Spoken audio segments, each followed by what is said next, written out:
Bon, déjà, le Cameroun n'a pas été choisi. Le Cameroun a décidé de lancer une compétition.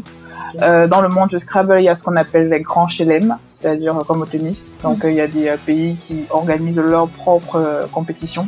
Et les Super Masters, c'est une version corrigée de ce qu'on avait appelé les Masters il y a les 2 dernières années. Mais cette fois-ci, on a voulu pousser le bouchon plus loin parce qu'on veut poser les Super Masters comme une compétition du grand chelem à l'avenir sur le continent africain au niveau international.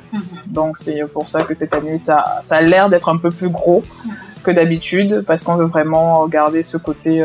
l'ambition est vraiment d'en faire un festival international comme on peut en trouver à Vichy ou dans d'autres zones en Belgique, en Europe. Donc sur l'appellation Supermaster, c'est la première édition. Sur l'appellation Supermaster, c'est la première édition, mais c'est pas la première tentative. D'accord. Voilà. Et quels sont les critères qui ont joué en faveur des joueurs qui ont été choisis, les 12 joueurs qui ont été choisis? Les 12 pays? Oui. Non, mais en fait, il n'y a pas de choix. Ils s'inscrivent. Hein. C'est un championnat international, donc chacun s'inscrit à sa guise. Et donc nous, on doit donc déployer toute une logistique pour pouvoir recevoir tout le monde. On aurait pu en avoir plus, mais on espère que cette première édition va donner le ton pour que les années prochaines, ce soit un rendez-vous que ceux qui ont raté ne veulent plus rater. Ok, la première question que certaines personnes se sont posées, y compris moi, c'est pourquoi Siga Mbonjo? Pourquoi avoir choisi de le faire? Pourquoi pas à Douala? Pourquoi pas à Yaoundé? C'était trop prévisible? C'était prévisible et c'est des villes où on a déjà reçu des gens. On a déjà reçu lors des Champas, qui est l'équivalent de la CAN.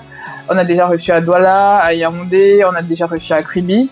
Et l'année dernière, on avait fait le championnat du Cameroun à Bonandia. C'était bien parce que c'est isolé, on sera concentré et c'est l'occasion aussi de leur faire découvrir autre chose que Douala et Yaoundé. Ce n'est pas tout ce que le Cameroun a à offrir en termes de tourisme et de paysage. Donc on s'est dit, on va les embarquer dans une aventure totalement excentrée et on ne sera concentré que sur le sport et sur la beauté du jeu.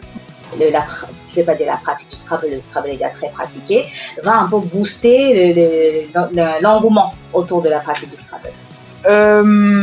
Déjà, comme je dis, le fait qu'on utilise la même logistique, le même temps, la même pression pour le championnat junior, c'est déjà une première phase pour montrer aux élèves que ce qu'ils font à l'école comme un passe-temps peut devenir une vraie carrière. C'est l'aboutissement de ce qu'on veut. On veut que les gens se rendent compte qu'on peut être licencié fédération de Scrabble et en vivre.